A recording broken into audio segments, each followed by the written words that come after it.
What is up, guys? Welcome back to another episode of the Bred to Build podcast, a project dedicated to sharing the stories of the people who build and those who help move construction forward. Before we get into it today, all we ask is if you enjoy the podcast and you enjoy this episode, please take a couple of seconds, write us an awesome review. It means a lot to us. My name is Brett Goen. I'm the founder of Hammer and Builders of Insta. And today, joined by my co-host, Matt Pinella. Good morning, lunch, or afternoon, wherever it may be for you. Thanks for joining into another episode. My name is Matt Pinella, known better as Matt Bangswood, a grimy carpenter from Central California. Today, we're going to be talking about how to solve your people problems, leadership, and much more. People are the biggest asset in your business, and we have an awesome guest joining us today. Eric Anderton is a trusted leadership advisor, executive mentor, an expert meeting facilitator for construction companies that range anywhere from 10 million to 1 billion. He's got more than 2 decades of career and entrepreneurial business experience alongside of 25 years of public speaking and mentoring. He's got some things under his belt. He also just launched a new book, which we'll get into on this podcast. With that being said, Eric is top of mind when, I think of someone who knows construction leadership and really how to lay the foundation for your people to succeed, especially during times when the economy crashes or just shit hits the fan. So with that being said, Eric, welcome to the podcast. Gentlemen, thank you for having me. I appreciate the invitation. I'm looking forward to the conversation. Eric, it is. And I'm really, really excited about this topic. It's one that hit home. And, when you and I were connecting, Eric, I was like, we absolutely have to get you on the podcast. I did my best to give you a solid intro. Is there anything before we jump in that you would like to add about your background that would help our audience, understand what you do a little bit more before we jump in today?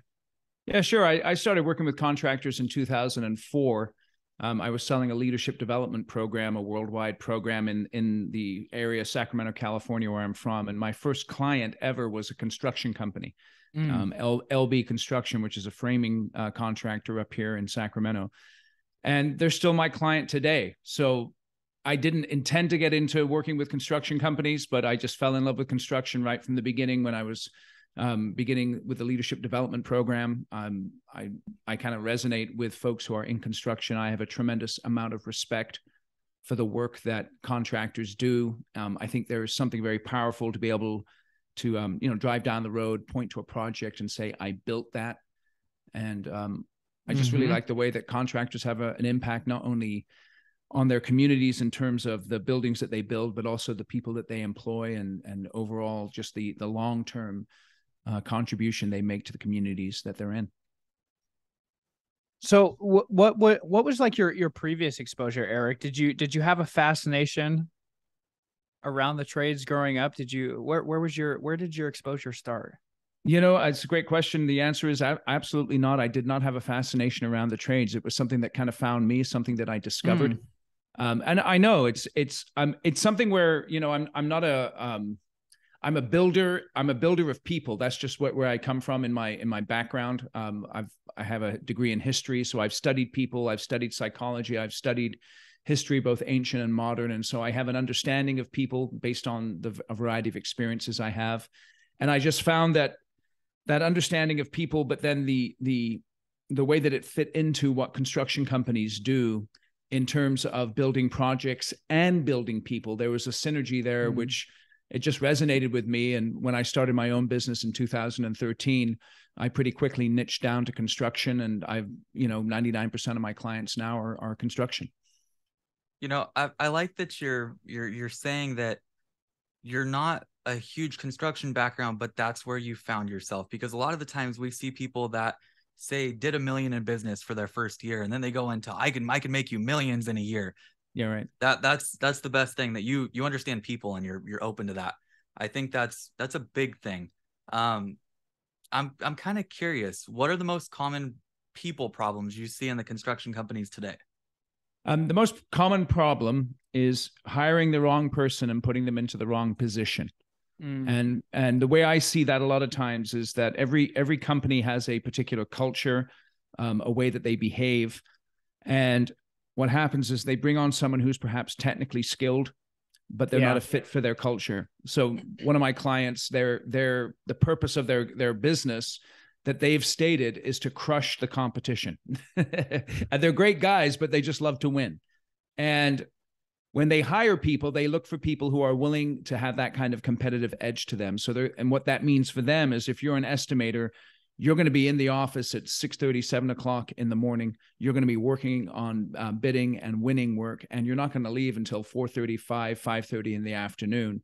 Or you're going to be out at networking events. You're going to be out developing relationships. You're not going to be clocking in at 8 and clocking out at 5 and just kind of going through the motions. Mm.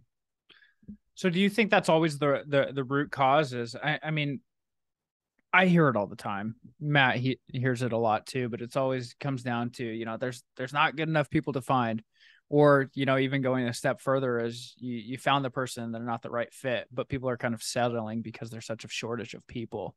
And so it's like, sometimes I feel like it's almost a trade-off, and how do you balance that? Because it's like, all right, I really need this person. However, if we don't hire them, we're kind of screwed. So it's like, what that balance. Yes. And so I agree. So I think it's a very important point that you make. My philosophy, and the one that I communicate with my clients, is to never settle. And the analogy that I use is one of a sports team. So you have in sports, you have a set schedule that you have to play. You have to show up. You've got to field, you know, however many people you have to field, and you've got to play your schedule. Having said that, you're always evaluating the people who are on your team. And you may frankly say, I've got 5 people who are A players, 4 people who are B players, and 3 people that are C players. And on this job right now, I do have some C players. Mm-hmm. But what I'm always doing, and this is one of the advantages of a downturn in the economy, is that some companies are going to struggle, and B and A players are going to begin to get sort of released for whatever reason. I'm always looking for those A players that I can bring on board.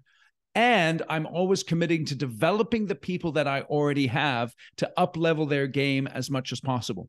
So I'm never in the mode where I'm like, man, you just got to get rid of this guy, right? Even if you do need to get rid of him, I understand that you still need to build the projects that you have. And sometimes a warm body is what you need. However, you should never settle, and you should always be looking to upgrade the people in your company so that you have the right people in the right positions. Yeah, I like that. Go for it, Breck. I'll jump in. You're kind of losing me here. I think that I actually just talked to somebody the other day, and they told me, you know, Matt, I've got 8 guys on the ground. 3 of them are great, and the rest are just warm bodies. And I thought about it for a second, and I am a strong believer in teaching people, if they're gonna be there, they might as well be learning. And I love that you just said that. If they're there, they're not just a useless person. You can have them learning and elevating themselves to where maybe one day they're not a C player, they're a B player. Do you think that in the worst case, I mean, we've been backed up now for a couple of years now. Do you think that that's a good use of time, is even if they're not the best, just train them up? Well, I think it depends, because there's 2 different dynamics that are going on when someone is an underperformer. Okay. The first question you have to ask is it a matter of their attitude, or is it a matter of their aptitude? So if it's their aptitude, right, their skill, I can train skill. But if it's their attitude, I don't care who it is. If the guy's attitude sucks, he might be the most talented person you have in terms of technical skills. But if his attitude is infecting your crew so that their production is falling, or so that they're not following the guy who's leading, then I can't teach attitude, but I can teach skill. So I'm looking for people who have the right attitude so that they can then be skilled up and they can grow, and C players can become B players and they can become A players. So Eric, I'm sure you hear this a million times. I don't have time to train people. What do you have to say to the businesses that are operating from that mentality? Then you're going to continue to have problems. It's fair. How do you diagnose and like get them to see the value of actually investing into their people? Yeah, it's a tremendous challenge, because I understand that, you know, time is money. And so if I've got my guys out of the field training, that means they're not on the job site making money. But then you have to understand that if that's your mentality, then don't be surprised if you have the same mistakes happening over and over and over again. And so whether it's from a hard skill perspective, a technical skill perspective, or a soft skill perspective, you do have to take time out to train. Then the other perspective is also one where the people who are leading, your foreman, your lead guys, your lead girls, your lead gals, however you want to put it, they have to have the mindset that I'm here to mentor these people as well. So that if I'm here to train them up so that they can run on their own without me having to be there 24/7. And if they have that mentality, that can also help to develop your people as well. This completely ties into what I'm about to ask you, but I saw one of your YouTube Shorts videos recently where you talk about hiring people for a more technical fit, not for conviction. Can you tell us a little bit more about what you mean by that? You kind of just did with the whole leads need to be understanding that they're mentoring these people. Can you get into that a little bit? Well, when I say conviction, I think it's really important. It goes back to this idea of culture. So the best companies, well, every company has a culture, whether they understand it or not, right? Absolutely. Because every person has that. Every company, every person. The best companies understand what their culture is. And so when they are hiring, and again, this is a dynamic. It's not a magic pill. It's a dynamic. When they are hiring, they are aggressive and looking for people who are going to fit that culture. So going back to my client whose purpose is to crush the competition, when they're interviewing people, they're careful to ask them questions around work-life balance, because frankly, at their company, the work-life balance isn't terrific. And so if someone's coming in saying, I'd like some work-life balance, that's an immediate red flag for them. Even if they're skilled, even if they have a background in estimating, because if you're not willing to come in at 6:37 in the morning and stick around until 5, this is not the place for you. And if you're always looking to leave by 2 o'clock because, you've got your kid's ball game to go to or something like that, in some companies, they're encouraging that. But let's be honest up front. If you're going to be cutting out every day to go handle this or go handle that or go handle the other thing, maybe you're not a fit for the organization and we shouldn't hire you in the first place. So having that conviction about who you are and then being willing to attract people based on that and then also repel people based on that conviction can lead to a much healthier culture. We did this recently and I didn't even understand that we were doing it. But now that you say it that way, it makes perfect sense. We've been through the hiring process a lot as we're scaling. And we've had a few people where they don't work out on Thursdays, Fridays, or the weekend at all.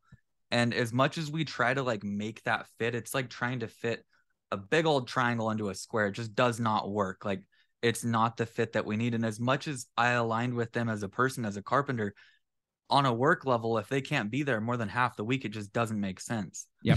And it felt like shit saying hey, kid, you're great, but this isn't going to work. When his work ethic was there, but scheduling, what you just said ties in with that scheduling thing a lot. That makes sense. Was attitude there too, Matt, or did you learn? Absolutely, this kid was on fire, but it was a family problem. It was, I have to be out of town every single weekend, Saturday, Sunday, which isn't that big of a deal, but it was, I have something else Thursday, Friday, I can't be there. So that was I have days where the crane shows up and it costs a lot of money. I can't just have people not there. 100%. 100%. And so let me just say this. What happens with a lot of, you've got to decide as a company, am I going to spend my life revolving around my employees' drama and issue, or am I going to set a clear course for my business? And of course, people have issues. I remember when I was going through some particular personal challenges, 20 years ago in my life, and my employer stuck with me. But he did that because I was a baller, right? And he knew that Eric's a baller and now he's having a little dip. Let me help out Eric for a little bit. Yeah. Right. Knowing that Eric's not some sort of flaky dude. And he helped me out for a couple of months as I was going through some challenges and I continued to ball. So everyone has issues. We all have challenges. We're human beings. But if there's a person who's like you just described, Matt, that's the kind of person, well, dude, I like you. You are skilled, but you're just not a fit. Man, you're solving my problems during this podcast. I'm thinking about way too much here. Oh, that's great.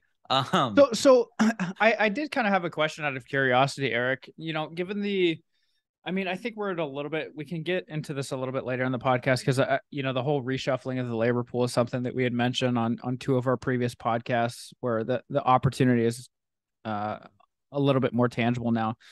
But one of the things that I talk to a lot of businesses and it's like quick to hire, not so quick to fire. They're trying to hold on to people because they need warm bodies.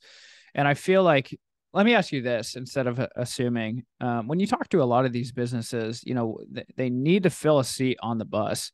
And so maybe they lower their expectation level because they need a warm body on the site. How often do you see that?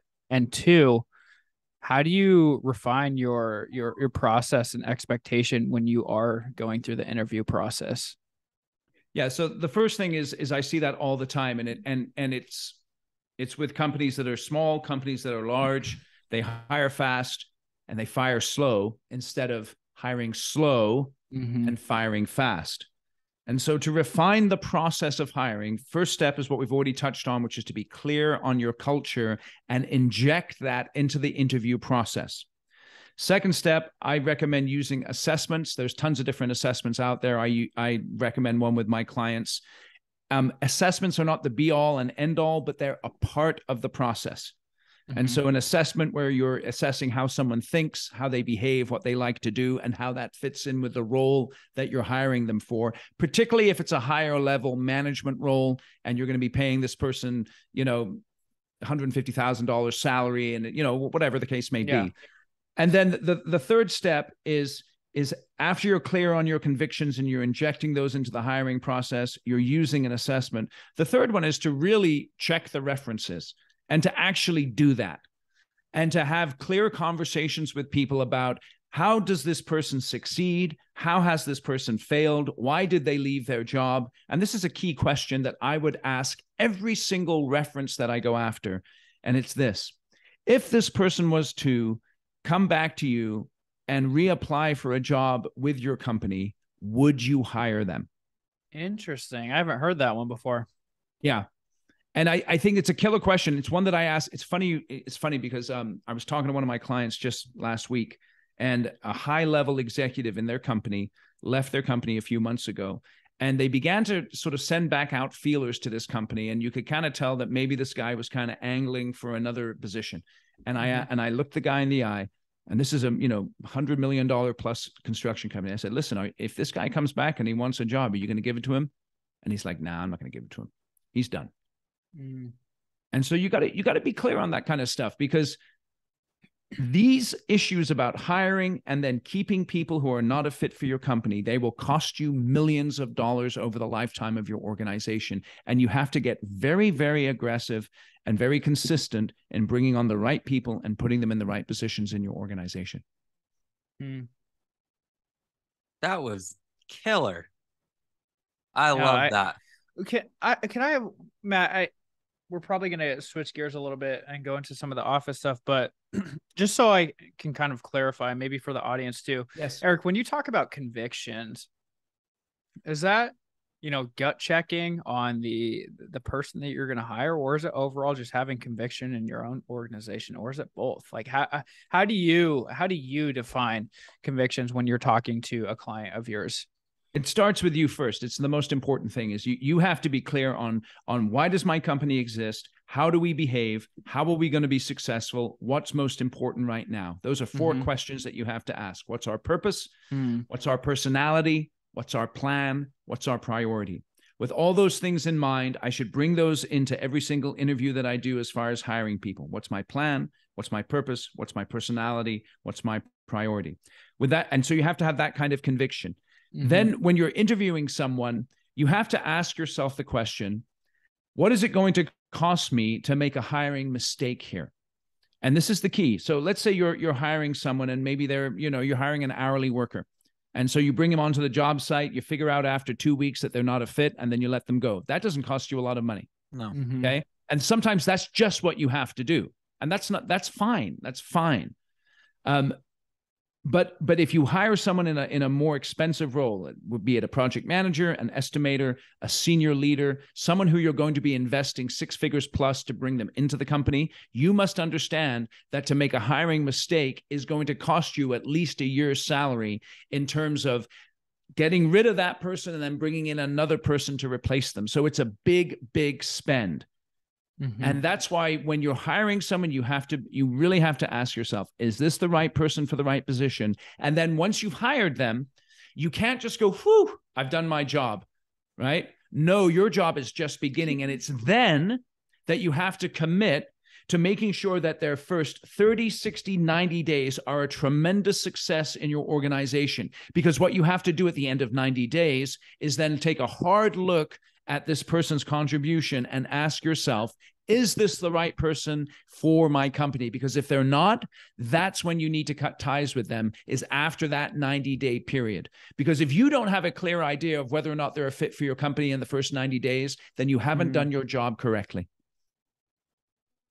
Yeah, that's a key question that you should be asking is, when you set that level of expectation, is also asking the candidate, where do you expect to be in 90 days? And then making sure those expectations are met.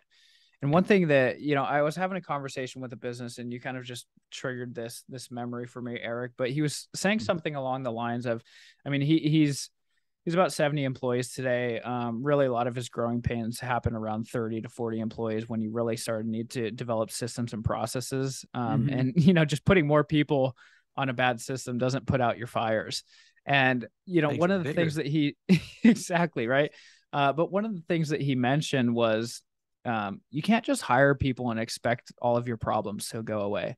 And I feel like I see that a lot, especially with businesses that are maybe getting up close to their scaling phases. They just feel like they need to put bodies on things, and then people are going to come in and then they're just going to figure out what to do. And I feel like if you don't have, like what you're kind of alluding to, the conviction about your business, or at least having, a clear roadmap of what this hire is going to do, they're not going to be successful, because they're not going to come in and know your organization better than you do. You have to put that plan in place and not just be like, hey, we're going to hire John or Sally, and they're going to just, figure out all the processes for us. It just doesn't happen. I think the smartest thing to do is like do all that shit manually, and then figure out like what's the ideal process, and then bring in that operator or whoever. And then, then they're going to execute on that process. That comes with having systems in place, though, and already being somewhat of a leader, because a lot of the people that I'm talking to, they're telling me that nobody treats their business the way that they treat their business. And that's all fine and dandy, but nobody ever is going to. But you can put systems in place and teach them and show them ways to what they're doing is more beneficial than what they were doing before. It just seems like a lot of people hire and expect that like all their problems are just going to go away. Everything's going to be cured.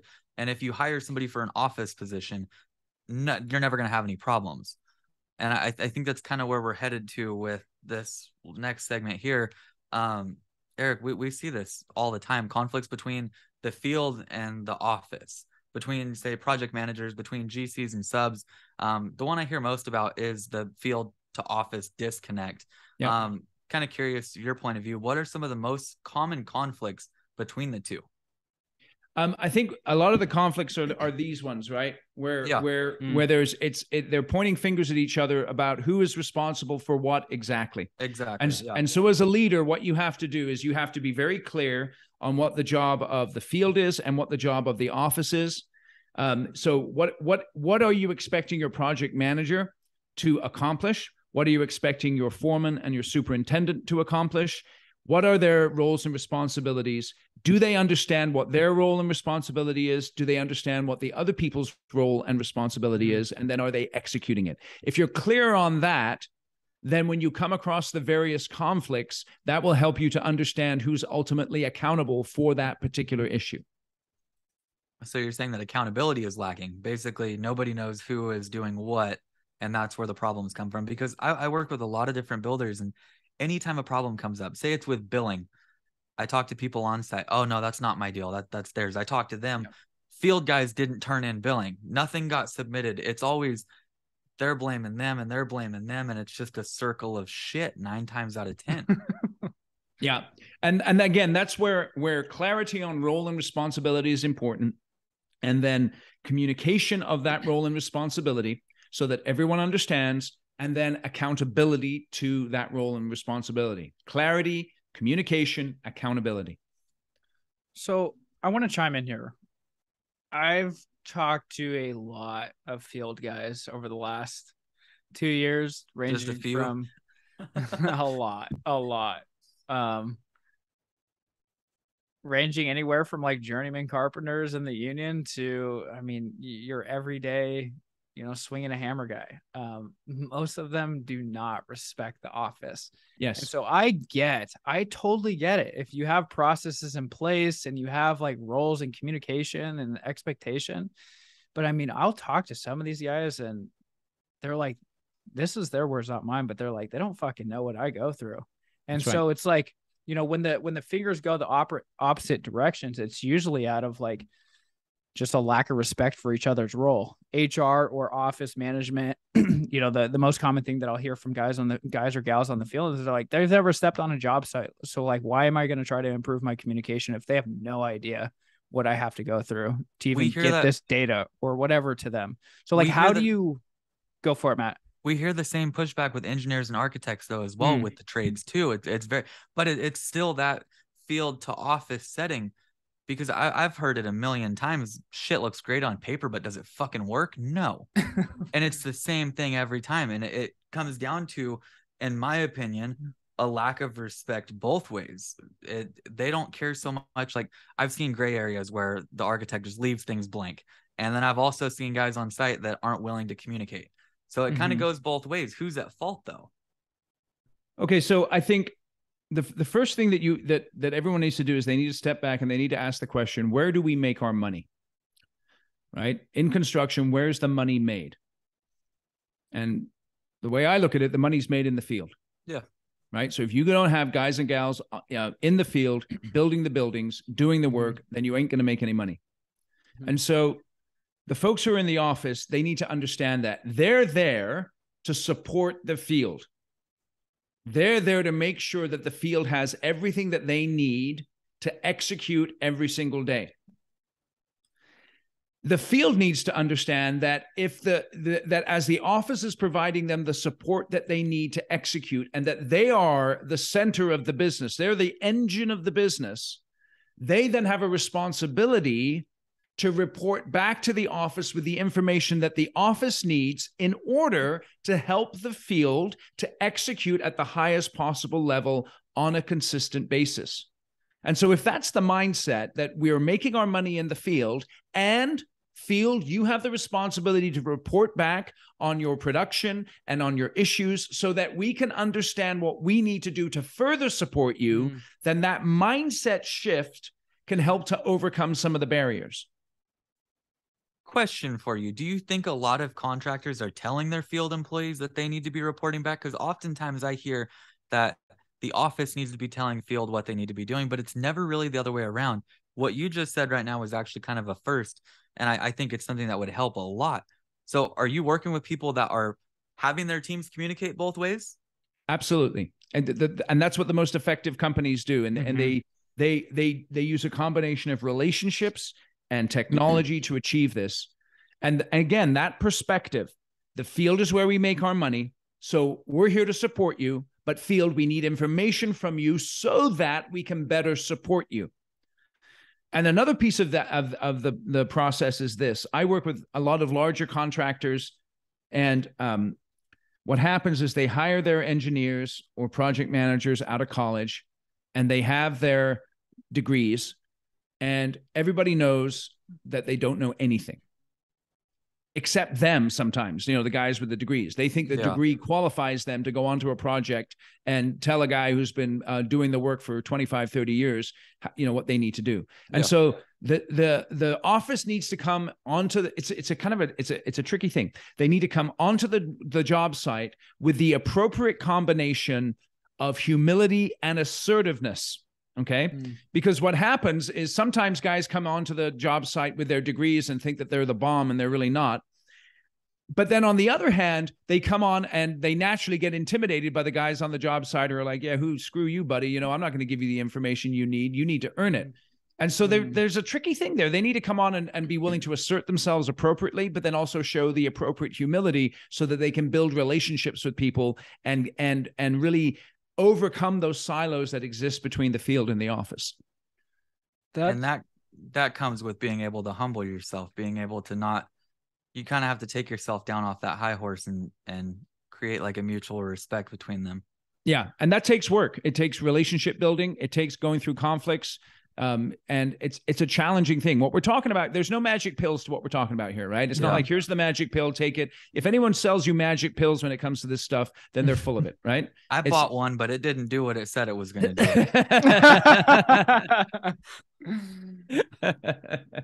Beware the magic pills. 6 hours later, I was at the doctor. Yeah, right. I wanted to chime on the relationship component, Eric, because I 100% hear you. I mean, you were kind of alluding to the project manager that has a degree, and then you have the industry veteran that's like, earn the information. That's right. We also had I mean, this was a little bit ago.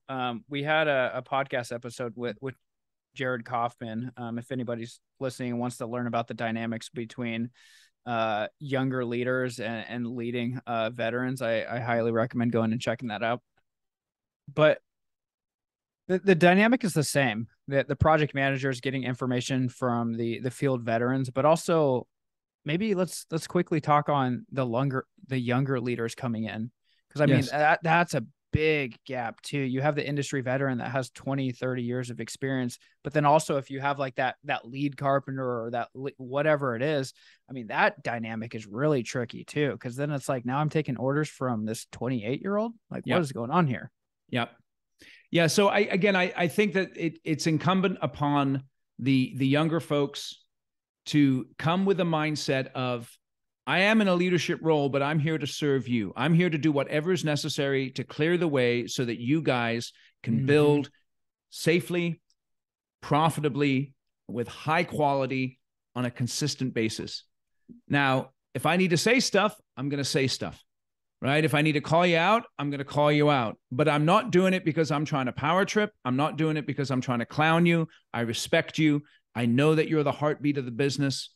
But I will lead, but I will serve as well and do whatever is necessary to make sure that you can get your job done. One thing that I do want to say right here is that if anyone is listening, dealing with this type of dynamic, they should literally copy and paste this script from Eric and tell this to their field guys, because I mean, you scripted it better than probably any of us could have right now. And I do think it's important as well. So like a lot of construction companies, the guys who run them, the owners and the presidents, they come out of the field. So they understand the gig, right? They started with their like my framing company, LB Construction. Jordy and Vance started the company with one truck and their belts on, right? So these guys aren't, Harvard MBAs who just swooped in and bought a construction company. You know what I'm saying? So they know what the field goes through, but they also know what the office needs. And so when you have a leader who has that understanding, it's his or her job to make sure that they are getting the field and the office together and saying, guys, these are the rules of the game that we play. Now you all need to play this game together correctly according to the rules.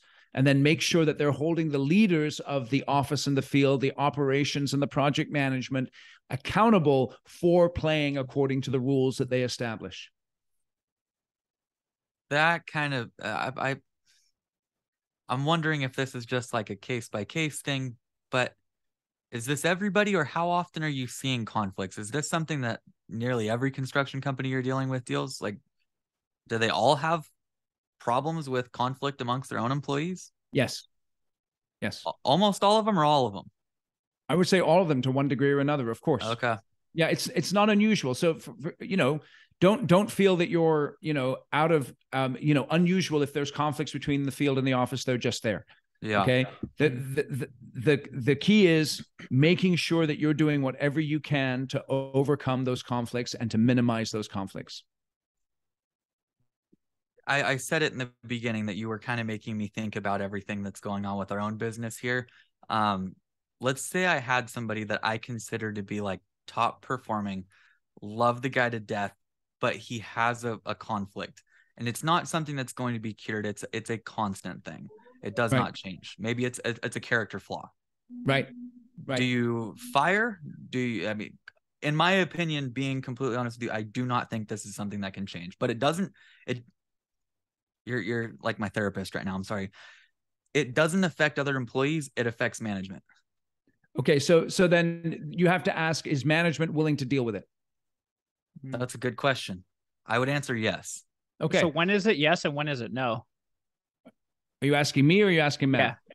I'm asking the therapist right now, which Okay. is Eric. The answer is I don't know. I don't know. So it's a case by case basis, right? So another way of putting it, Matt, is what's this costing you in terms of emotions and money, right? To me, it's more of like and I don't want to put anybody on blast here. I don't even know if they listen to the damn podcast. To me, it's more of I care about every single person that works for us. I would go to bat for any of them any day, but I don't want to think about your problems, whether they be large. If there's family problems, people just bounce. I'm all for that. I love family, but it's little stupid things. I don't want to stress on your problems is my big thing. Am I wrong for thinking that? Okay, so here's a question. This is what the question that I ask my clients when they're dealing with an individual who's talented but troubled or troubling. Matt, if this person walked into your office today and said, I'm moving, or I have an opportunity with another company down the street and I'm going to take that opportunity, what would you do? That's a good question. Chances are fight a little bit to keep, but not necessarily like this is going to make or break anything. Okay, so then there's your answer. So, but it's interesting. You said fight a little bit to keep. Why would you fight a little bit to keep? Because I know the value that they do provide is worth something. Okay, so then you have to ask yourself the question, is the value that they're providing sufficient to put up with the BS? So far, yes. I just wanted your opinion to see if am I stupid for doing this? Like that makes a lot more sense though. I'm gonna think of it that way from now on, and maybe judge over the next 90 days. Right, and if you ever get to the point where the answer to that question is, "Hey, it's been great having you. Have a nice day," that's when you need to let them go. Okay.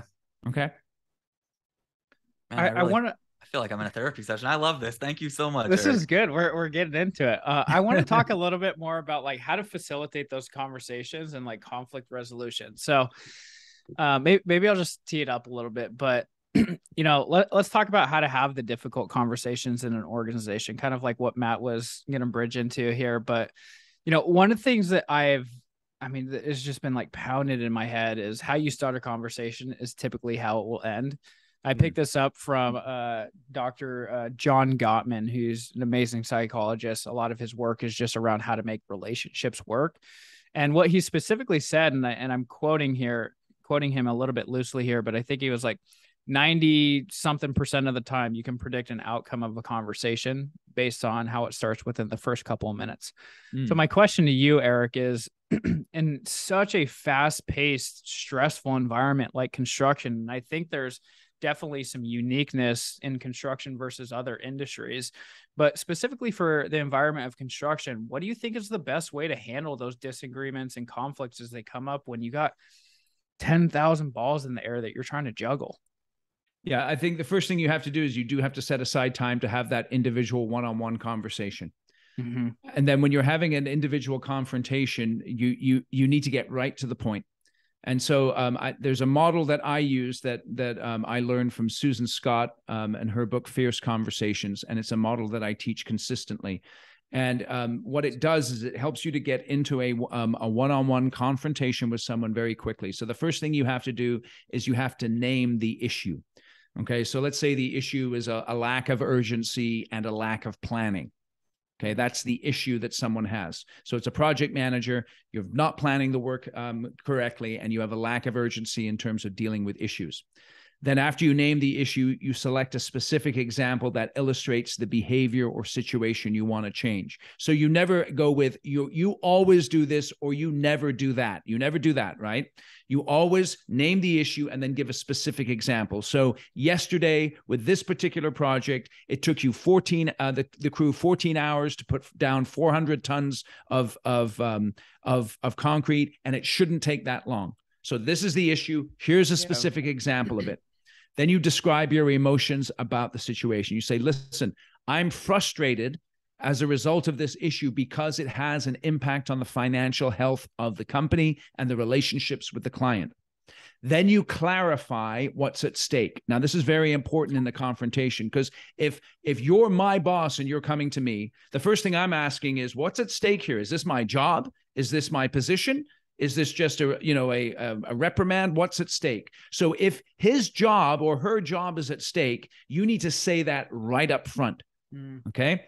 Then what you do is, if you identify your contribution to the problem, if you've contributed to the problem in some way. So for instance, maybe I might say in this situation, you're not very good at planning, and I have to say that I haven't been good enough at teaching you how to plan. Okay, so if you've contributed to the problem, you need to say that, because you know what it's like when someone comes to you and starts confronting you. The first thing that you're doing in your head is you're saying, yeah, right. This is happening because you haven't done X, Y, and Z. So if there is an X, Y, and Z there, you need to say that. Then you indicate your wish to resolve the problem. Because if you're having a confrontation that isn't, I'm firing you right now, that means you do wish to resolve the problem. And you need to let people know that. And then after that, you invite your partner to respond, right? So you name the issue, you select a specific example, describe your emotions, clarify what's at stake, identify your contribution to the problem, indicate your wish to resolve it, and then invite your partner to respond. And you should do that in 60 seconds. Holy shit. Seriously, you got to prep though. If you prep that, you can do that in 60 seconds. So I can say, Dave, I'm concerned with your lack of urgency. Yeah, I'm concerned with your lack of urgency on this project. Yesterday in Atascadero, where you're from, Matt, on this particular project, you didn't kick ass there. And as a result of that, that's causing me great frustration, and it's impacting our relationship with the client. If this doesn't get fixed, I'm sorry, but your job's at stake. This is key. You've got to nail this. I know I haven't given you enough training. I'm committed to giving you that training, and I want to resolve this issue. Can you give me your perspective on what's going on? So I did that in about 60 seconds, right? Yeah. Okay. That makes sense. Yep. That makes a hell of a lot of sense. It's very simple. Yep. One thing that's kind of helped us, how we kind of work at Hammer is, I'm crediting this to my co-founder, but we operate from, we prefer disagreeing on the commitment and agreeing on the execution. So what I mean by that is, let's disagree when we're talking about the commitments that we can fulfill. So if we have like a project that's due next week, let's all come to the table and we can share our thoughts, and we can agree or disagree on whether we can fulfill the commitment within the week. And this is just for an example. But let's agree on the execution. So we don't want to be in the execution phase and start having disagreements, because that's when everything gets all screwed up. And then people are asking this, and then commitments can't, like, it just shit hits the fan. So that's kind of like the method that we use. And it helps a lot, because when we do give everybody permission to either agree or disagree when we're discussing the plan or the commitment at stake, it's like a reality check for everyone, saying like, can we deliver on this within this certain time frame, and what resources do we need to pull in, versus, oh yeah, like I'm gonna people please. I'm going to commit to this, but then when shit hits the fan, like you're in the execution mode, and you're like, okay, well, I didn't have this plan in place, or I didn't think about the timeline, or I didn't think about the resources thoroughly. When you start getting into the disagreement phase during execution, that's when it becomes very problematic. And so let's have the agreements or disagreements upon the commitment, not the execution. That's something that has like tremendously helped us, because everybody gets their opinions in from the get-go versus making excuses during the execution phase. That's one thing that's helped us a lot. Are you asking me a question? No, I was just wanted to kind of like share an example and see also like how you, like when you consult with construction companies, is that kind of similar what you see when you're consulting on project planning and everything? Is that similar to what you see? I have a slightly different framework, Breck, and the one that I use is disagree but commit. So if we're in a meeting and we're talking about how we're going to run this project, and let's say I bring in my project manager, I bring in my superintendent, I bring in my foreman, let's say I'm the chief of operations, and we're talking about how we're going to run this project, or we're going through a handoff process. You might even have the estimator in there, and you're talking about how you're going to execute. And one guy has one opinion and another gal has another opinion, and you're talking about that, and there's some conflict there or disagreement. You allow that disagreement, but then at the end of the disagreement, someone's going to have to, at the end of the meeting, someone's going to have to make a call as to how we're going to execute this. And so at that point, even though there's disagreement, you've had a chance to give your feedback. Now let's commit to this course of action, knowing, of course, that, we can always come back and revisit the course of action if it turns out to be the incorrect one. I figured that would be somewhat along the lines of your framework. Mm-hmm. I want to talk a little bit more about,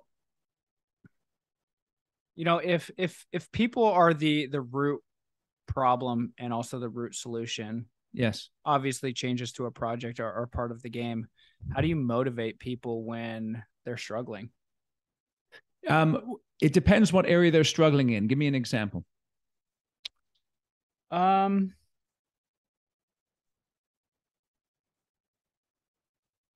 Let's talk about maybe just executing a project. I mean, one of the things that we kind of already talked about in the episode is maybe the resistance of properly collecting data from the field or the field submitting that data. Yes. And so if they're not motivated to do that, which enables an organization to run effectively, let's just diagnose that as a struggle to an organization on either side. How do you motivate people when they're struggling? Again, I think it goes partly back to the idea of role and responsibility. So I have to diagnose the problem. So if someone's struggling, if they're demotivated, are they demotivated because the people that they're working with are not responding to their requests for information?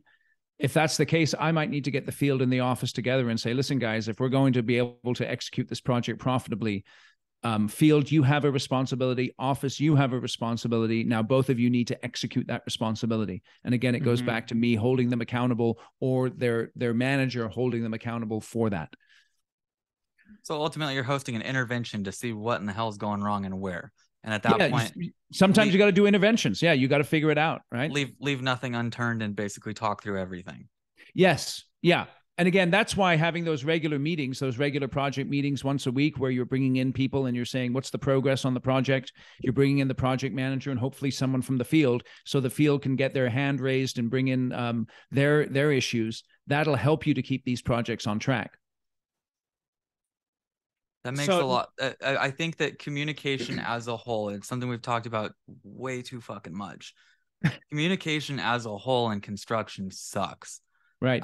I've worked with too many people, and no matter how big they are, whether they're turning 50 million, 100 million a year, they all have the same issue that nobody seems to talk.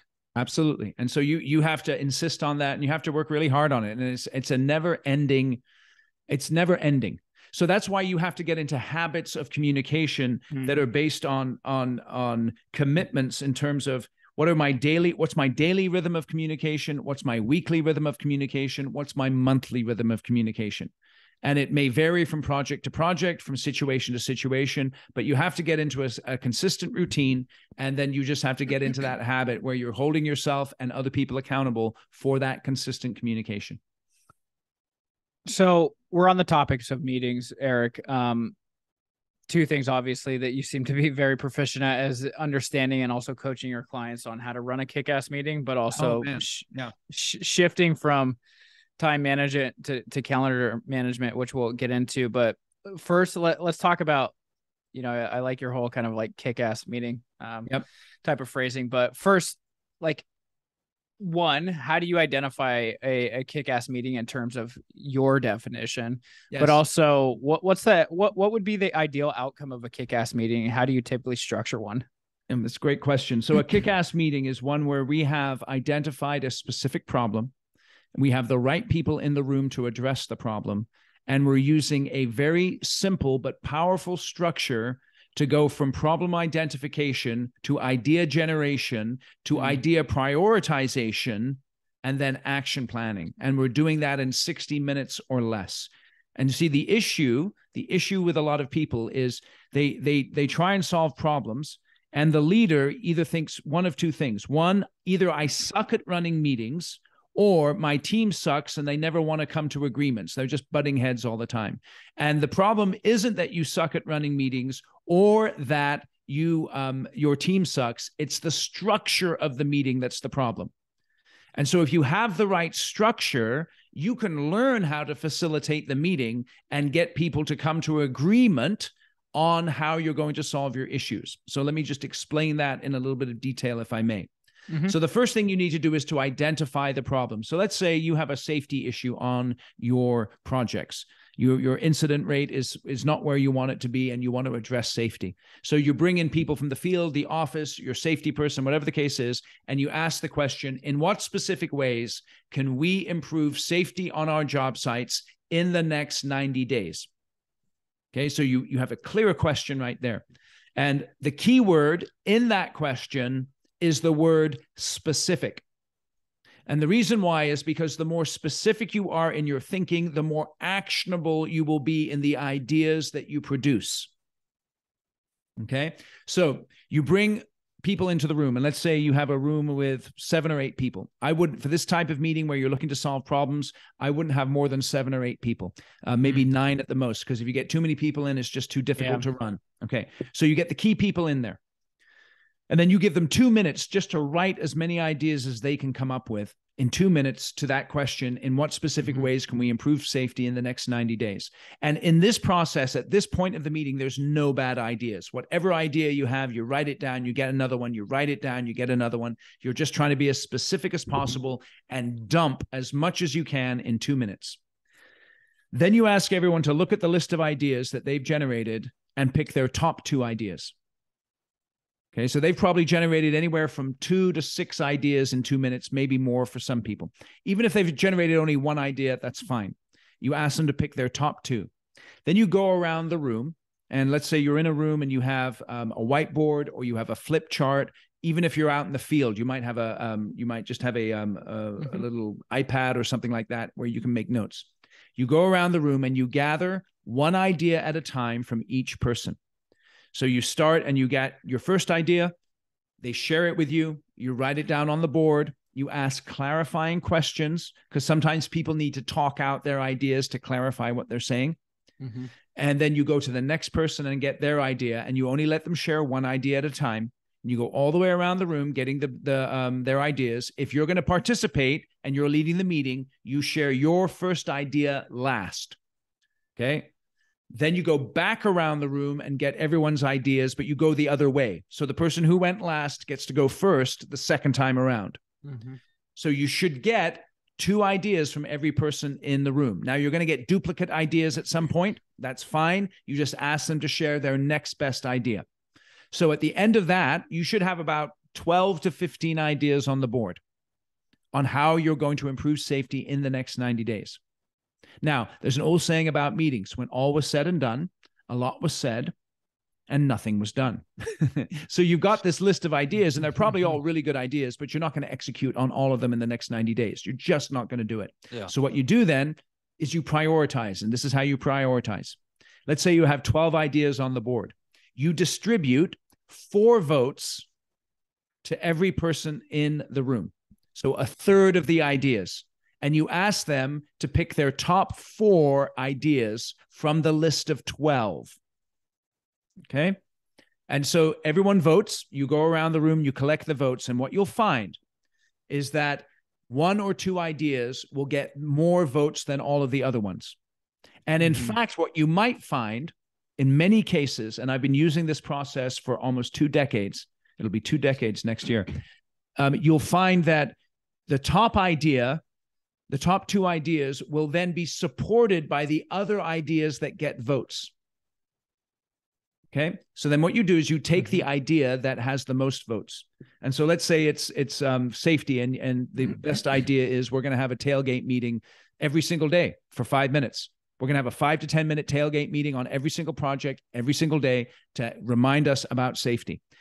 And let's say there's 8 people in the room, and that got 6 votes, and that's the most votes. So you look at everyone in the room and you say, by a show of hands, if we commit in the next 90 days to having a tailgate meeting every single day to discuss safety, how many people will support that by a show of hands? And I promise you, 99% of the time, you're going to get unanimous consent to that idea. And the only time you don't get unanimous consent, if someone is unclear on the idea for whatever reason.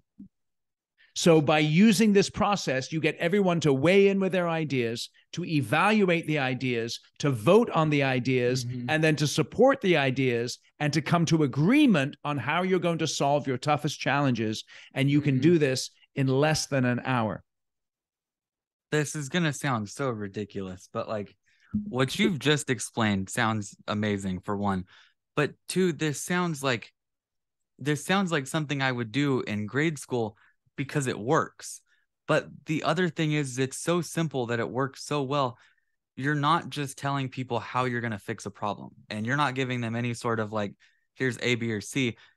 Here's what you're fucking doing. That's going to be that. That's how you get pushback. But when, like you're saying, when you get their opinions on what they think could be done and they feel like they came together as a group and figured something out, I feel like that leaves everybody leaves the room thinking, shit, I contributed to that. Like we're going to make a change and I was part of that.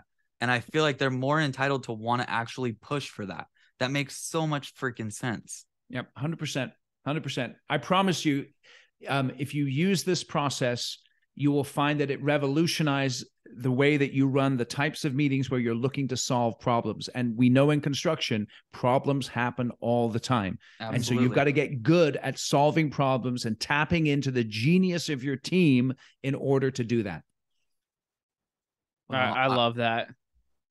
I'm gonna recap for the audience, but the 4 ways to run a successful meeting, according to Eric, is identify the problem, share ideas, and vote, prioritize them, evaluation, and come to an agreement. Yep. That's amazing. It's simple and there's an agenda, and like what Matt was alluding to, everybody feels like they contributed to it. Yep. And I can tell you, I've built my whole business on that one framework. I mean, my business is way more than just that, but without that, I wouldn't have the business that I have now, and the ability to help the people that I've helped because of using that process. So I want to talk about the second thing that I was alluding to is the changing from the time management to calendar management. Speaking of processes, but can you identify or tell us a little bit more about like how you view both of them, time management versus calendar management, and like how to factor in and embrace chaos? Because I think that's really, really important for a lot of folks in construction to learn more about. So it's basically a mindset shift. And again, this is nothing, this is not rocket science by any means, but basically if you're trying to manage your time in construction, you'll fail miserably because there is so much chaos, right? So I'm coming in and I've got my prioritized list of stuff I'm going to do that day. And then all of a sudden I get a call from my superintendent or my foreman, and that goes out the window and off I go. You know what I'm saying? And then I come to the end of my day and my list I haven't done anything on my list, and I wonder what happened. And so the first thing you have to do is you have to embrace chaos and realize that much of time, especially as you're lower down in an organization, and maybe I shouldn't say lower down, the closer you are to the field, the more chaos there will be in your life. Okay. So the further you get away from the field, the less chaos there will be. Okay. Or the higher you get up in leadership. Now, you have to embrace that chaos. And let's say you're a project manager. 80% of your time is going to be spent dealing with stuff, right? Answering emails, contacting clients, coordinating with the field, running around with your hair on fire. Get used to it. That's reality. Okay. Where it comes to calendar management, what you have to do is you have to ask, when does my chaos occur? What are the times that my chaos occurs, generally speaking? And so maybe I've got to get my guys lined up and get them launched at 7 o'clock in the morning. And, from 7 to 10, lots of stuff is happening. And then maybe it mellows out a little bit in the afternoon. Okay. Now I may still get a few phone calls, but there's space in the afternoon where what I can do then is shift to my calendar management mindset. And I'm going to set out blocks of time. There's going to be a time block. And it could be a time block for anything. It could be a time block for, let's say I'm an estimator and a project manager. I do both. Well, I'm going to block out time in my calendar in the afternoon to work on an estimate. And for 90 minutes, I'm not going to take phone calls. I'm not going to take emails. I'm going to focus on one thing. I'm not going to multitask because multitasking doesn't work. I'm going to do one thing, and that is work on that estimate. So prior to getting into that time block, in order for it not to be interrupted, I'm going to communicate to other people saying, hey, listen, from 1 to 2:30, I'm going to be working on an estimate unless there is an emergency. And let me define what an emergency means. Unless there is an emergency, my door is closed. I will not be interrupted. After that time block, I'm happy to answer your emails or your phone calls or to have a conversation with you. But during that time block, I'm managing my calendar and I'm focused on doing one thing. I've said it a few times that I think that you're my therapist right about now. I really do think that I'm on almost a right path. I started doing this recently because I noticed that time went out the fucking window in a hurry, and that I couldn't get to anything that I wanted to during the day. So I got to a point where I would start putting the phone away, not having emails open, and just focusing on I wasn't doing it so much as like a scheduled thing, and we also don't have a huge company, but I'm able to just put everything away and work on one thing. And that way that one thing actually gets done, because I was noticing it over and over that I would say I was going to get to it, but it just wouldn't fucking happen. Yep. And it happened way too many times. Yep. And so that's where, and so this is the key, right? So like Mondays for me, I don't have client meetings on a Monday. Okay. I just don't do it. So if someone asks me, Eric, can you meet with me on a Monday? I'll say, no, I can't. I'm busy. The only exception I'll make with that is, let's say I'm going on a long vacation and I won't be around for a while. I may open up my Mondays for a week just so that I can meet my clients' needs. But I just don't do that. I do other stuff on Mondays, stuff based around my business. Yeah. And so I think it's really important for you to understand what time blocking means for you and what you need to do in those time blocks, and then discipline yourself to set that time aside. Put down the crack pipe, right? This is the crack pipe. He's holding up the phone. He's holding up the phone for people on audio. Put the crack pipe down, okay? Communicate to everyone that this is what I'm doing, and then discipline yourself to do that one thing. Yeah. It's helped me a lot. It really has. Yep. The next thing that I want to talk about is something that I've noticed as well. So I'm hoping you can. We're not going to get into the family problems that I have, but business, we've done great. Let's switch gears a bit and talk about building systems and running things a bit more profitable. You talk about this a lot in your new book, but let's get insights. I've seen it myself with many projects that I've ran, but as the project goes on, the profit seems to fade. It just dissipates into nowheresville, and I can't find it if I tried. What's happening? Most of the time, what's happening, this is one thing that really, this happens a lot, is it's the shiny new thing syndrome. And this is what construction companies do, is they'll have a crew working on a project or a project manager working on a project, and they get right to the like 85 or 90% completion, right? And then all of a sudden another project comes along. And so, you know what we do, right? We start shifting resources to the new project. We want to get everything kicked off nicely. And then this other project, it just hangs around, right? We try and juggle our balls in the air and all this kind of stuff. It hangs around. The punch list is out there. It never gets completed. And as a result of that, my profit fades away. So it's really challenging, right? Because the truth is I need to bring on this next project in order to keep, the cash coming in and keep the company rolling over.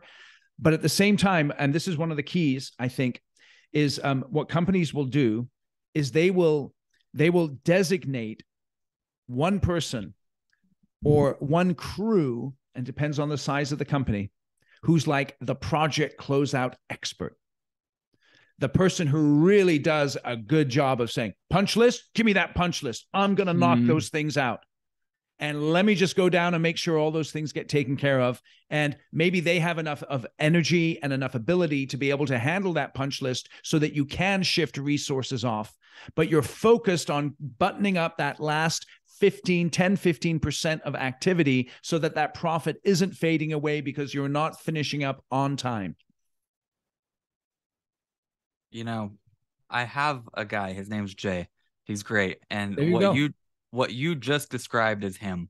He is like, he's also our lead, but he's the most like team player person you've ever met. And if he asks me all the time, Junior, because my pop's business, we have the same name, so he calls me Junior. He asks me all the time, Junior, is there anything that you guys need taken care of to where we can move on? And we're on a separate project, and he's asking me about other stuff, like what can we wrap up to take it off your plate? And what you just described is him to a T. And that there saves my ass more times than not, because I can't do everything. Yes. Yep. So that is one strategy that I would encourage you to think about, is getting that project closeout expert or team, someone who loves doing that kind of stuff, and bang out that punch list so stuff isn't hanging around costing you money. Yeah. I love that. Now the closer. Now that you've put that together, like you kind of just pieced together a puzzle in my head.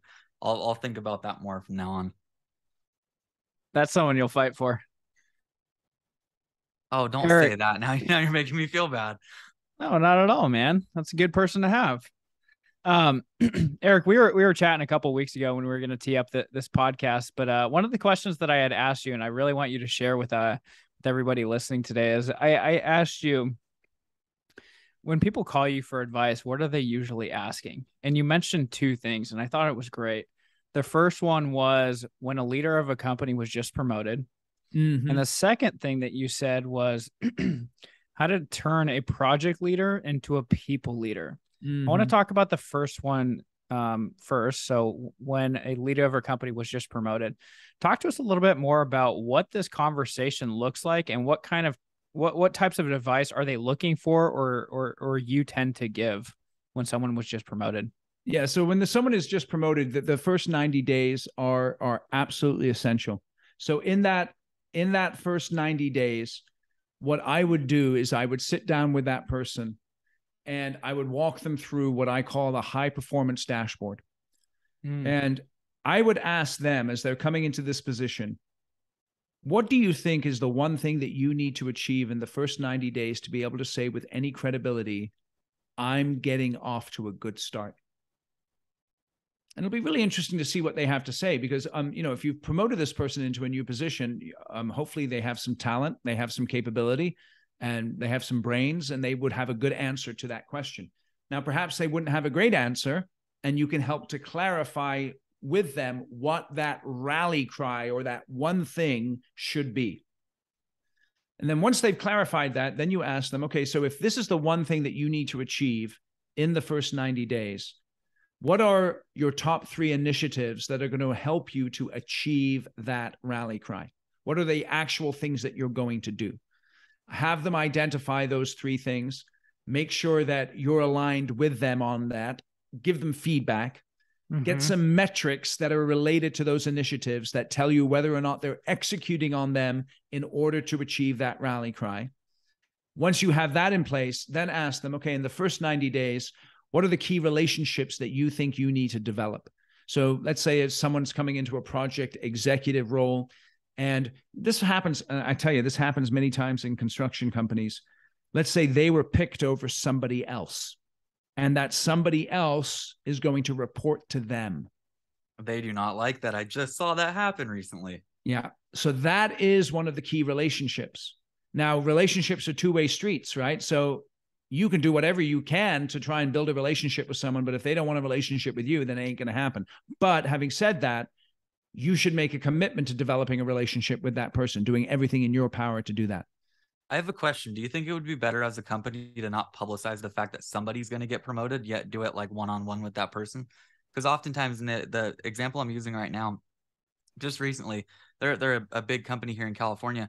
It was like a fucking game of who's going to be the next boss. And there was like 7 people I'm talking to. That's going to be me. And all 6 of them were very bummed out when the 7th one got it. And all of them had some sort of resentment towards that 7th, all because of the fact that it was publicized of one of you. Okay. So let me answer that in a couple of ways. Sometimes it's unavoidable because you have to publicly post these positions in larger companies, right? Yeah. So you publicly post it and then people apply. And of course the grapevine, works and people know who's applying. Absolutely. So it's kind of hard to avoid it. That makes sense on a big, I guess I was thinking more from a smaller perspective. That makes sense on a big scale. Yeah. From a small scale, I mean, you can probably manage it a little more effectively, but this is one of the challenges with having a company and having limited spots for people to move up into, is that sometimes people are going to have, they're going to be offended that they weren't the ones picked. And you do risk losing them. You do risk them having resentment. And that's something that you just have to manage. That's a reality of business. That makes sense. I have a lead position opening soon, and I know a couple people that are qualified for it. And I know who's going to get it eventually. So I kind of get that, like, even though it's not being publicized, everybody kind of knows that it's up for grabs. So that makes more sense. And so that also begs a question about how is it that I can keep my talent over a long period of time? Because I don't have spots for everyone in leadership at the moment, let's say. But how can I grow my company, Or how can I give people other opportunities? Like I know, I mean, I work with this one company, they're very large, and they purposely open up new divisions so that they can reposition talented people in those new divisions, so that they don't, go to the competition. It's one of the reasons they grow their businesses, so that they can make room for the talent they have in their company. So rather than losing them, they give them a place to go. Yes, exactly. But that's not all. That's not an option for everyone. But that is one. That is what I would call a strategic driver. A driver of a strategic plan could be: we have talented people and we want to make room for them. So let's open up another geography or another project segment that we go after, or something like that. That's sort of the position that I'm in right now, because I have a very talented lead, love the guy to death. And I also have another one that just came from one of our competitors. So I'm trying not to have him work directly. They're side by side. They should be, at least. So we're trying to figure out how to move things around to make it work. Yeah, it's tricky. It's tricky. So once they've identified those key relationships, and they can be external, internal. Let's say, you've got a customer relationship that you need to shore up. Well, you tell them in the first 90 days, dude, you need to go out and take this guy out for lunch, or take him golfing, whatever the case is. Make sure you shore up that relationship. And then after the key relationships, you then ask them the top development opportunities. What do you need to do in the first 90 days to develop yourself? What help do you need? What resources, what support, in order to be able to perform at a high level in your position? So get a rally cry, initiative, metrics, key relationships, top development opportunities. Get a dashboard in the right up front. And then in the first 90 days, and I know some people aren't going to like this, but you need to meet with that new person every week, with the dashboard in hand, and ask them, how's it going? What's working? What's not working? What help do you need? So that you can come to the end of 90 days and say, I did everything I could to make sure this person succeeds in their new role. And then after 90 days, you just redo the dashboard, and you use that on a consistent basis to help people to be focused in on how to perform at a high level. So I have the follow-up question now, Eric. The second part was turning a project leader into a people leader. Yes. And I could probably make some assumptions, but we don't have podcast guests on and us making assumptions. So I want to ask you outright, but what's the biggest difference that you see in a project leader and a people leader? And then how do you bridge that gap?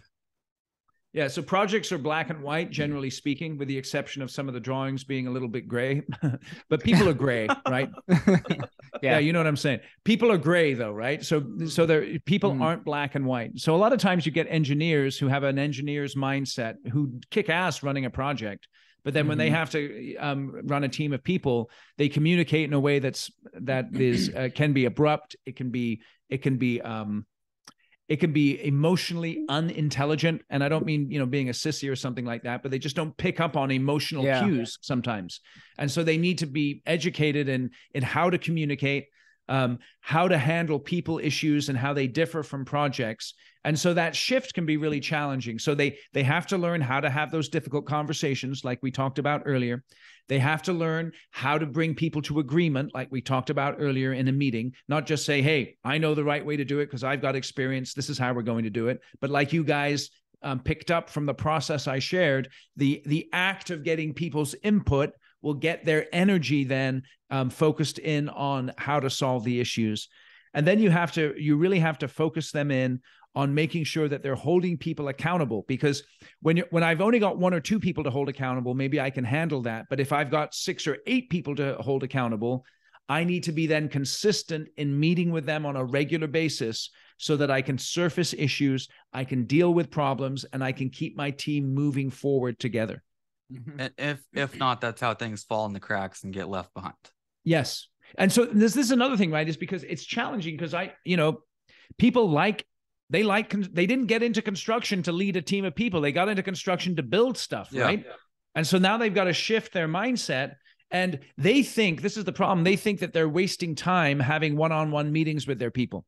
But they're not. They're actually leveraging themselves to deal with the issues that they're having on the projects. And if you run those one-on-one meetings effectively, it'll have a massive positive impact on the business. But you have to discipline yourself to do those on a consistent basis.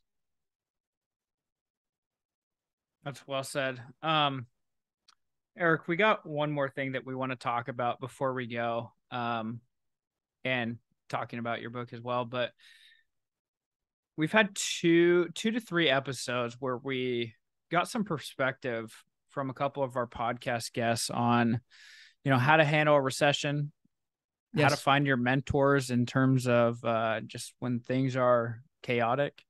And also we got some really good insights to the market with John Burns. One thing that you mentioned is talented people are your best asset, no matter what the economy is doing. Yes. I think we can all 110% agree on that. Yes.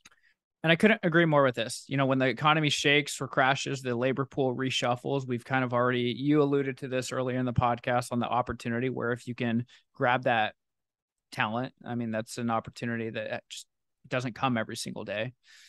But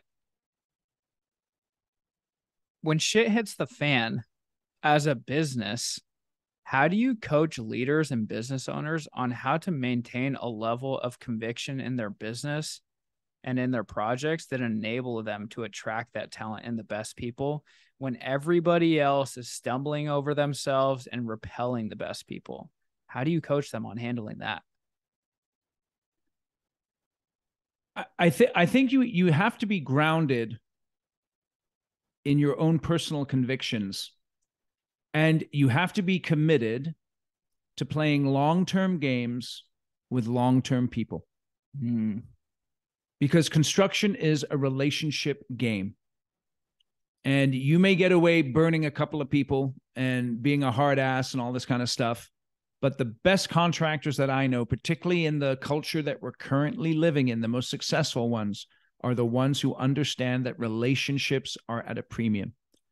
And I am committed to playing long-term games with long-term people. So I'm going to conduct myself with integrity.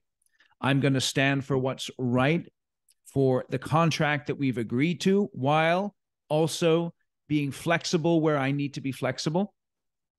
But I'm not a fly-by-night kind of person where I just build a project and, the economy goes south. And so therefore I'm going to go try something else. I'm long-term committed to construction. I'm long-term committed to my clients. I'm long-term committed to my community. And just having that mindset, I'm playing long-term games with long-term people. The economy is going to go up and down. 2008 happened, almost 10 years ago now. Actually, no, more than 10 years. Sorry, my math's terrible. 15 years ago now. 15 years ago, right? So I remember that, right? And everyone freaked out, and it was really, really challenging. But you know what, man? I got clients who've been around for over 100 years. And the reason they've been around for 100 years is because they treat their people right, they work with integrity, and they are committed. They play long-term games with long-term people. We've touched on this a bit before with some others, but it's almost like I feel like too many people hire without giving people a vision of what could be working for them. And oftentimes it's, here's how much you're going to make. Do you want to start tomorrow? Rather than here's where you could be. I'm serious, dude. Construction's like that. I hear you. And I've hired a lot of people like that too. But like, I really enjoy having a team that knows where we're headed, what we're doing, and where they could be. Yep. And a lot of the people right now, I'm hearing it. We're in a small area. I'm hearing a lot of local journeyman carpenters saying, "Hey, how are you looking right about now? Like we're getting slow over here." And their boss, their leader is not telling them, "Hey, don't worry about that. We're good." Whereas, like, personally, not to sound cocky, I'm telling our guys, don't stress on that. We've got it covered. We're booked out solid. Like, we're going to keep working no matter what. We have a downturn right now. People are getting slow, but that's not something they have to worry about because they see that long term of we're not going to be gone next May. If I'm gone next May, I fucked up. Yep. That's right. That's right. And so that's the thing, dude, is like, so this is I was back in the day, I used to sell copy machines, right? This was back in the 90s, right? And I love this. I know, it's classic. I used to do tons of cold calls, right? And man, I made, dude. Anyway, but one day I walked into this one office and there was this guy, and I don't know, I'm in my 50s now, so he's probably like my age at the time, and I was in my 20s or whatever. And I asked him, so hey, I don't know why I asked him, but I said, hey, give me some advice. And he said, okay, so let me give you some advice. Low overhead, stay humble. It's not what you make, it's what you keep. Oh. Now, if you want to get through a recession, That's how you're going to get through it. Low overhead, stay humble. It's not what you make, it's what you keep. Mm. And if you run your business like that every single day, particularly construction, then when the recessions hit, when the bad times hit, you'll have the cash in hand to be able to get through that, maybe to keep guys on, your most talented people. You know, keep them on for a little bit longer than maybe your competition can, and then attract that talent, and you'll be able to ride it out. But if you have high overhead, and if you're spending money on fancy toys, and if you're going around with your chest puffed up because somehow you think you're a genius because the economy's doing well and, you know, everyone's doing well, hold on a second. Low overhead, stay humble. It's not what you make, it's what you keep. So I was too young to go through 2008, but I love talking to contractors that made it through, because they're resilient in a way that they kind of like bunkered down and made it work. And hearing how they did it, like you're saying, oftentimes it's just like super lean and they pulled through. But the story is always different. It varies everywhere you go. Some people hired on a bunch of people and just made it through. But it's always interesting to me how that works out. I think we're headed towards a recession myself. If not, we're already in one. Depends on who's declaring that. But before we let you go, Eric, please tell us a little bit more about your book. Full disclosure, I bought it just before hopping on the podcast. Super stoked on it. What can people expect from it? Yeah, I really appreciate you buying the book, by the way, Matt. And the book is called Construction Genius. It's effective, hands-on, practical, simple, no BS leadership strategy, sales, and marketing advice for construction companies. And I'll tell you where I got the subtitle from, which I just read, The Effective Hands-On Practical. I got that actually from a client. And he said, Eric's leadership training is effective, hands-on, practical, simple, no BS. And the best damn testimonial right there. That's dude, I mean, I loved it. I love that. I love it. That's good. And so the premise of the book is simple. People problems are costing your construction company millions, and the book is about how to solve those people problems. I've said it forever. The building is actually the easy part, and it's running the back end and keeping everybody happy, I would say, is the biggest problem. And I think that you're solving a bit of a disconnect we've got there. So I'm looking forward to reading it. But where can people pick it up? You can pick it up at constructiongeniusbook.com. Okay. And you can then just click on the buy now button, and the website will give you a little more information. There's some reviews already from people coming in there, dude. I mean, there's some awesome reviews. I'm really, really, really thankful for that. And you can just go out to Amazon and find the book and buy it. It's Kindle. There's the audio version. There's the hard book version, or hardcover, and also the paperback version. Love it. We'll have a link in the show notes for anybody that wants to check it out as well. Yeah, it's pretty. I got to tell you this funny story. Somebody I'm up in Sacramento here. So a guy contacted me. He said, I purchased 7 copies for my leadership team. Will you come by and sign them? And I was like, that was awesome. What a great thing. So I went by and I asked the guy, give me the name of the person and what's their biggest challenge. And so I could say, hey, read chapter 2 or read chapter 6. And I signed all the books. I know, it was killer. I was really, really excited to do that. That's such a personalized thing too. I know, man. That was awesome. It was just awesome. That's awesome. So where can people find and connect with you before we go? You can find me at constructiongenius.com, and then also on LinkedIn. I'm all over LinkedIn. And you can just search for Eric Anderton. You'll find me there. He also has a killer podcast. Come on, Eric. Yeah, sorry. 198 something episodes. Yeah, dude. Yeah, the podcast is Construction Genius. It is it's a highly rated podcast, and I put that down to my guests. I have killer guests on. I love doing the podcast. You guys are doing a great job, by the way. You ask great questions. Appreciate that. And so congratulations. Keep doing it. But yeah, my podcast has opened up so many doors for me, and it's a killer place to get to know me. There's enough to go around the table for everybody, and we will include Eric's podcast, Construction Genius, in the show notes. Highly recommend as well. I mean, there's a plethora of episodes there, and Eric's goal. Can we share your goal? Sure. How many go ahead. Yeah. Eric's goal is to get to 500 episodes. So we're running with the big dogs, I guess. You're gonna motivate us. We're trying to get to 20. No, we're past 20. Oh, don't undersell us. Don't undersell us, Matt. We're getting somewhere. I think 50. Oh yeah, we'll get that easily. There you go. Yeah. Hey, dude, just be consistent. Keep doing what you're doing. You guys are good at doing the interviewing. You're doing a terrific job. So, just be consistent. Again, long-term games with long-term people. That's what it's all about. I love that. That was my That's the goal. favorite answer to that. Eric, thanks so much for joining us on the show today. Everybody, if you enjoyed this episode and you learned something new, take a couple seconds out of your day. Write us an awesome review. It helps us. We'll see you next time on the Bred to Build podcast.